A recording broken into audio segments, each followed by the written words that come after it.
ခုလက်ရှိဗီဒီယိုထဲမှာပြထားတဲ့လုံလေးကတော့ ROG 8လေးပဲဖြစ်တယ်ပေါ့နော်သူကပါဝါမလာတာပါဝါမလာတော့အကြောင်း customer ကျွန်တော်ဒီမှာလာရောက်ပြတာပေါ့နော်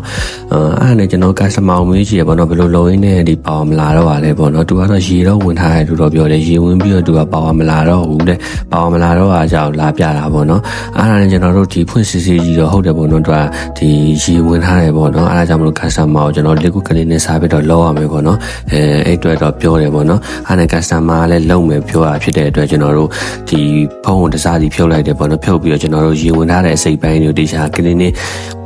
ပြောင်းလုပ်တယ်ပေါ့နော်ပြောင်းလုပ်ပြီးတော့ကျွန်တော်ပြန်ဆန်းကြည့်တယ်ပေါ့နော်ပြန်ဆန်းကြည့်လိုက်တဲ့အချိန်မှာအဆင်ပြေသွားတယ်ပေါ့နော်